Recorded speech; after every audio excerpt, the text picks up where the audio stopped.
Dodge City and in the territory on West, there's just one way to handle the killers and the spoilers, and that's with a U.S. Marshal and the smell of gun smoke.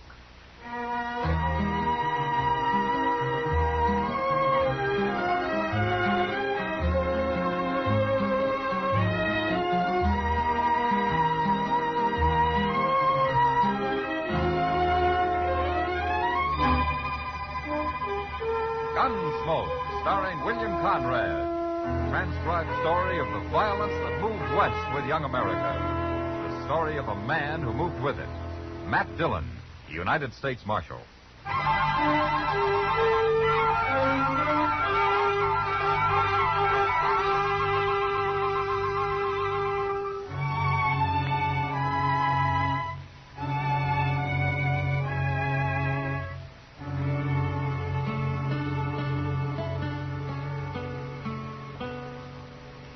Turned them all loose, Mr. Dillon, like you said. Oh, good, Chester. They was the sorriest-looking cowboys I ever did see. I guess I didn't really hurt any of them, Chester. Well, so being banged on the head with a six-gun ain't the gentlest way to end the evening's pleasure. Yeah, they'll live. Yeah, they've been taking their pleasure too seriously. Yes, sir, but things quieted down a little last night after you locked up them five. There might have been real trouble otherwise. I just don't know what's got into everybody lately, Mr. Dillon. Well, it goes like that, Chester. Things will be peaceful enough for a while till some wild outfit like this drag our herd hits down. Then you gotta come down on them hard and fast before they really get the bit in their teeth. Mm-hmm. You sure did last night. Well, it isn't over yet.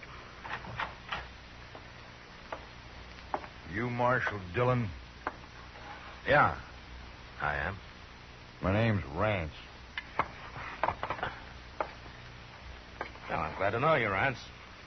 I boss the drag our herd up here from down around Matagorda. That's in Texas, Marshal. Yeah, I've been there. You have? Well, you better not go back. Oh? We might give you the kind of welcome you're giving us. What's your complaint, Rance? Buffalo and my men. 5 of them come into camp this morning with blood in their hair. They said you'd done it. Yeah, I did. And if I hadn't, they might have been shot. Or shot somebody else. Yeah, good thing for you, you took them on one at a time. I'd have taken them anyway. Look, Rance, this town was on the edge of a riot last night. I stopped it. And I stopped it without any killing. It's a man's own business. He wants to pull out his gun. Not around here, it isn't. Marshal, I can't ask men to come up the trail the way they do and take to drinking soda water and talking in whispers. What kind of a town is this, anyway? It's a good town. Now, you and your men can drink and gamble all they want in it. But they can't shoot the mirror off the wall at the Ala Fraganza, and they can't grab town women on the street. They can't break the bartender's arm in the Oasis, and they can't offer to shoot anyone that tries to stop them. It isn't that kind of a town. Well, sure, they get a little frisky, but there's no harm in it, I can see. Now, sooner or later, it'd lead to killing. You know, I gotta draw the line somewhere. So do I, Marshal. Oh? What do you mean? I mean I won't drive cattle to Dodge no more. Now I'll spread the word it's a no-good town. And you people can live off sodbusters and buffalo hunters. This place will starve to death. I'm hired to keep the peace, Rance. Any way I can. Keep it, then. We won't bother Dodge no more. Goodbye, Marshal.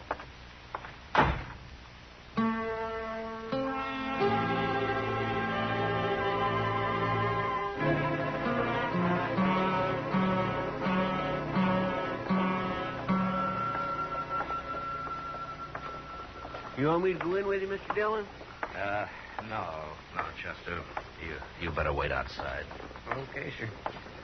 What do you think they're up to, anyway? Well, Green told you it was a businessmen's meeting, didn't he? Yes, sir. And I expect they're worried about business. Here we are. I'll be out shortly. Yes, sir.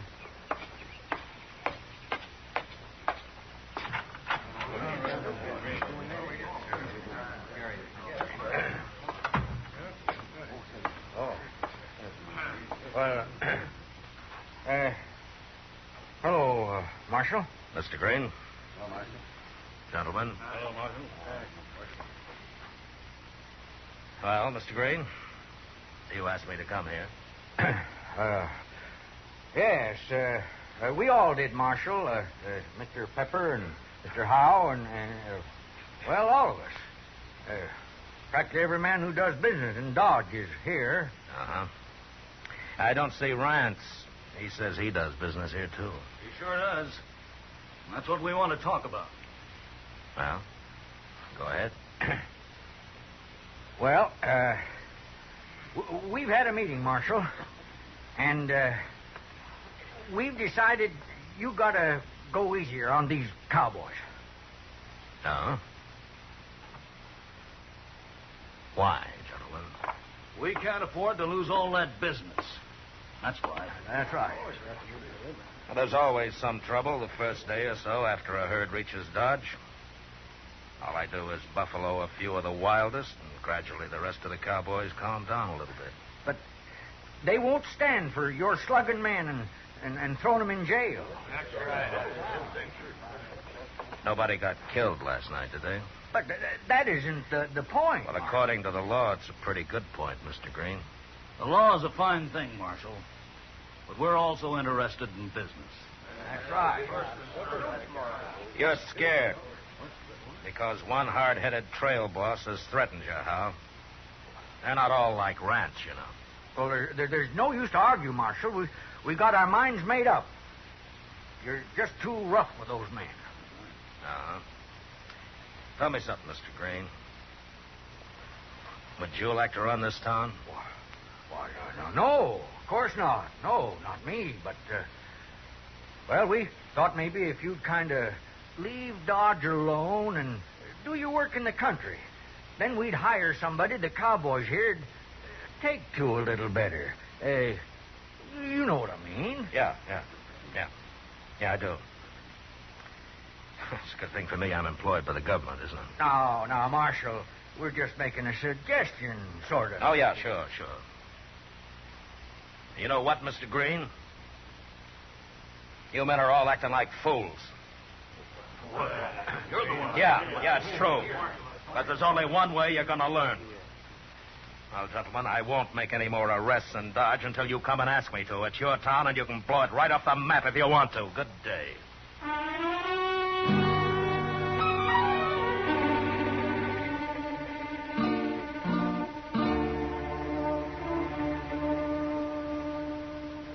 I got the mail, Mr. Dillon.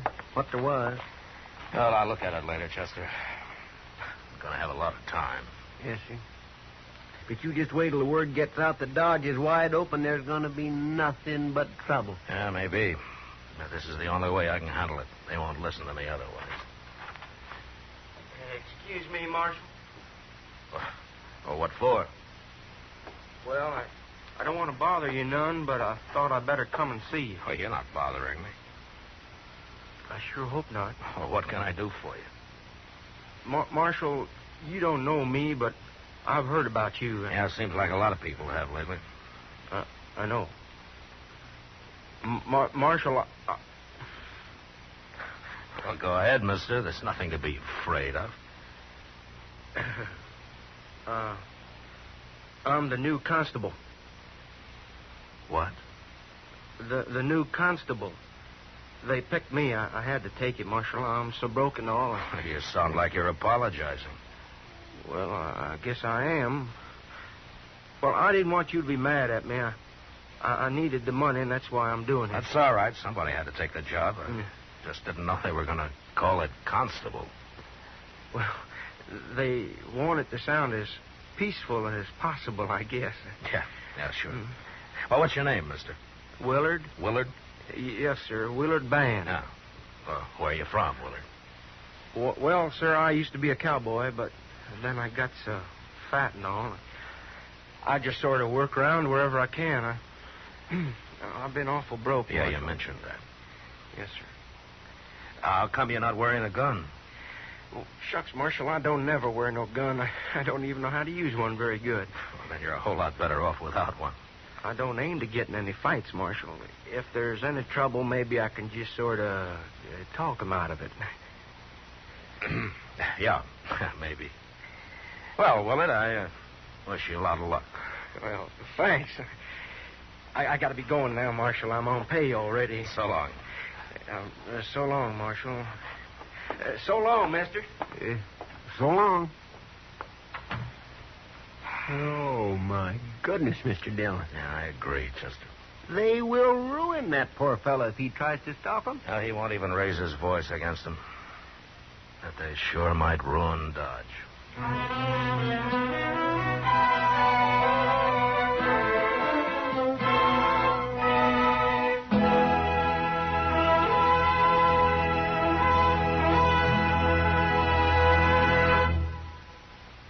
We will return for the second act of Gunsmoke in just a moment. But first, show a profit on your patriotism. Buy United States savings bonds. Buy them regularly at your bank or where you work through the payroll savings plan. If you're looking for an investment, what better investment can you make than one that makes your country secure? U.S. savings bonds help Uncle Sam foot the bill for defense, cut into inflationary trends, make purchasers equal partners with the government in running the country. Buy United States savings bonds, paying 3% interest when held to maturity, and show a profit on your patriotism. Now the second act of Gunsmoke.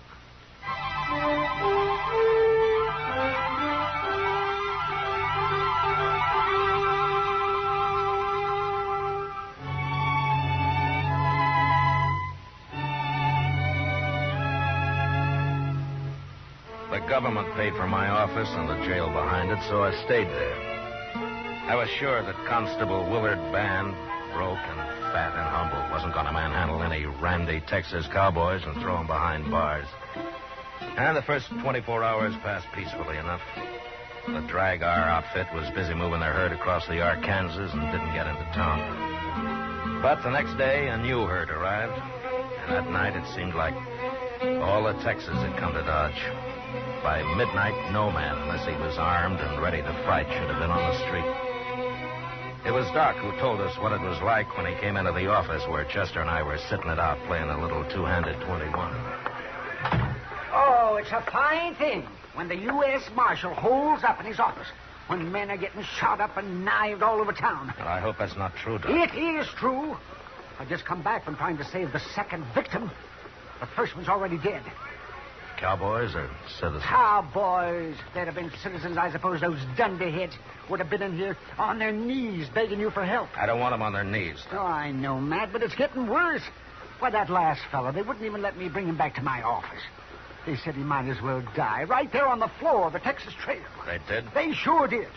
And they ran me right out of there. They what? They took me by the arms and they half-carried me as far as the door. Oh, yes, but I called them everything I could think of while they were doing it. You think that man's dead yet, Doc? He will be soon, if I don't get into where I can work on him.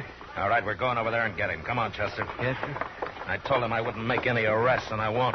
But nobody's going to stand between Doc and a wounded man.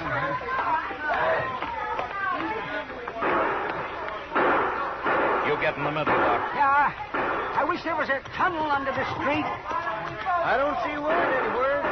He ought to be out here talking his head off if that's his plan. He's lucky if he doesn't get hung tonight. Watch your gun, Chester. Don't let anybody grab it. No, sir, I'm carrying my hand on it, Mr. Dillon.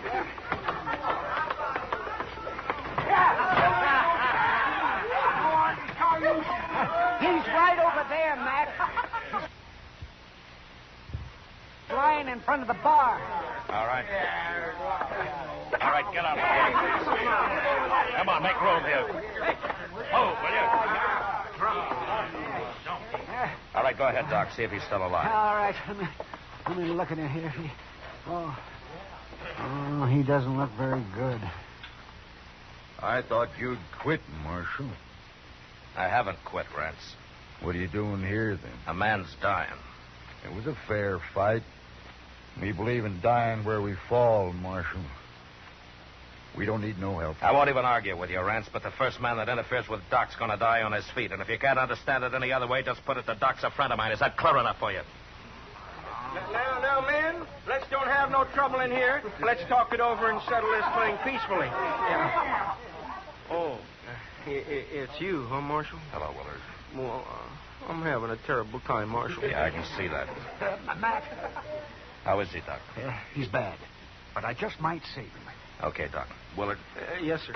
help Chester carry the man over to Doc's office. Huh? Sure, Marshal, sure. Leave him be, Constable. That's enough, Rance. Let him die in peace, I say. Rance, I'd throw you in jail, but I said I wouldn't make any arrests. And why don't you get out of here while you still can? Now get up! All right. Now I'll shoot the first man that touches a gun. All right, Chester, Willard, get moving. Come on, Will. You lead the way, Doc. That's all right, Doc. Let's hurry. That man won't live long if we don't.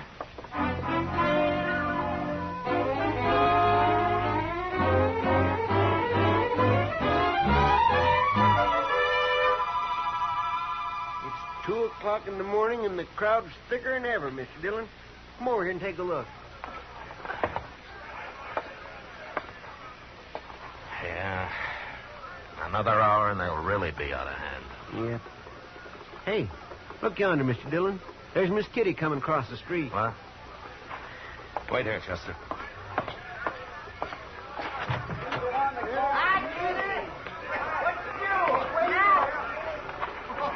What are you doing out here, Kitty? I was coming to find you. Let's get off the street. Come on.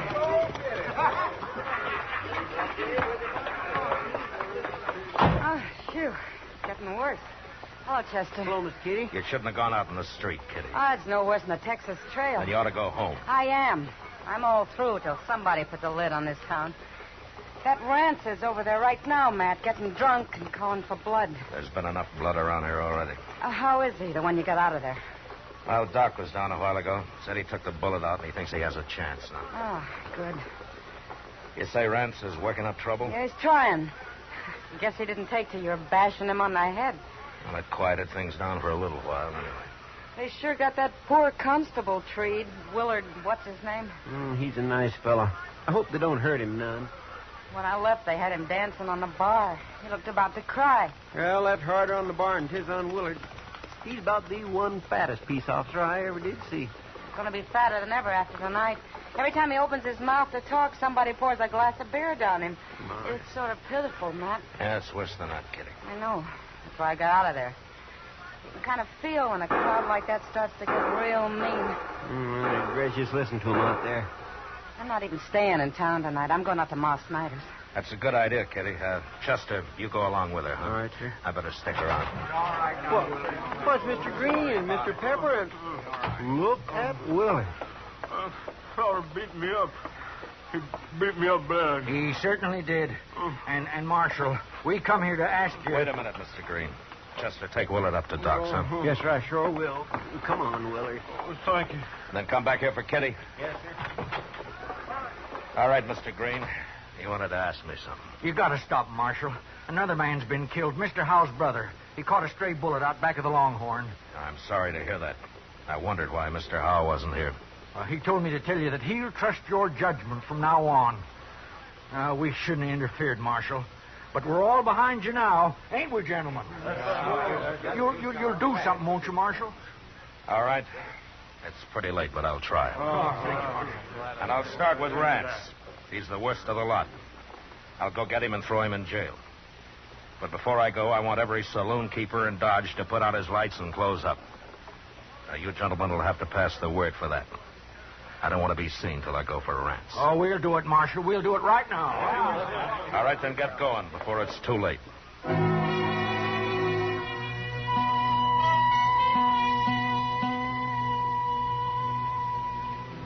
I waited for half an hour while Green and the others spread the word to close up the saloons. The lights gradually went out up and down the street. And I left the office alone. I found Rance in front of the Texas Trail, and I was able to reach him before I was recognized.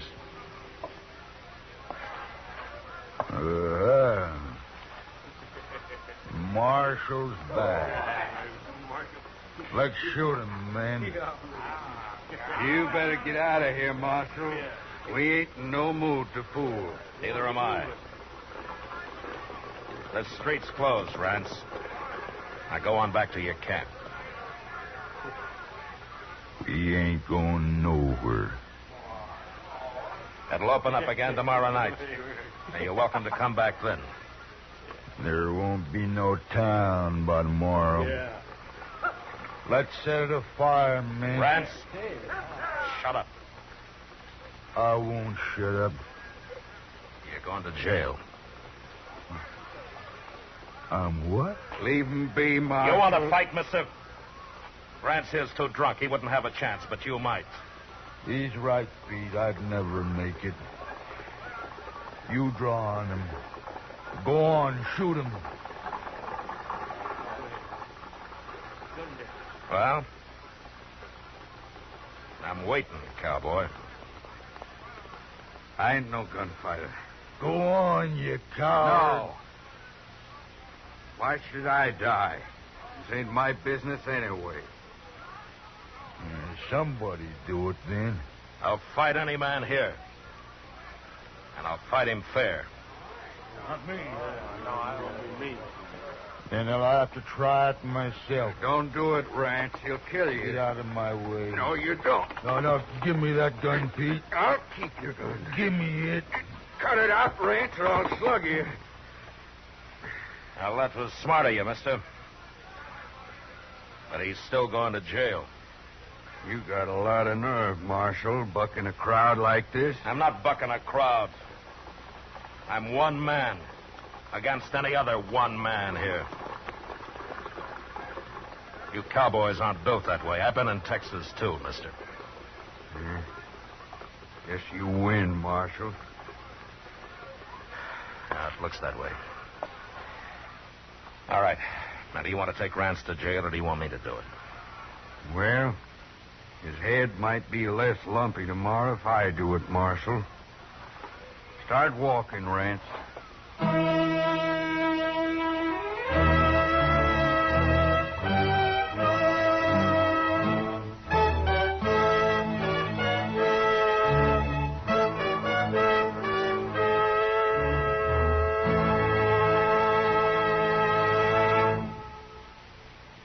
Gunsmoke, transcribed under the direction of Norman Macdonnell, stars William Conrad as Matt Dillon, U.S. Marshal. Tonight's story was specially written for Gunsmoke by John Meston, with music composed and conducted by Rex Corey. Featured in the cast were Jack Crucian, John Daner, Joseph Kearns, Fred Mackay, and Vic Perrin. Harley Bear as Chester, Howard McNear as Doc, and Georgia Ellis as Kitty.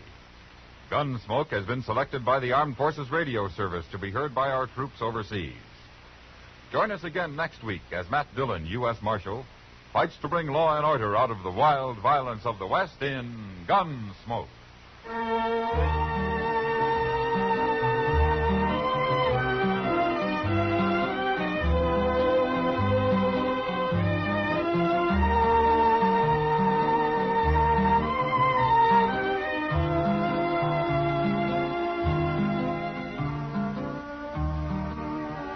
Monday night, hear Van Heflin as one of America's most notorious criminals in a thrilling fact drama titled The Last Days of John Dillinger. Radio's outstanding theater of thrills, suspense, traces Dillinger's last daring escape, his desperate last resort of plastic surgery to change his appearance, and finally, his involvement with two women who brought him trouble and disaster. Hear it all on CBS Radio's Suspense, Monday night on most of these same stations. George Walsh speaking. You ride a real squad car with Night Watch, Mondays on the CBS Radio Network.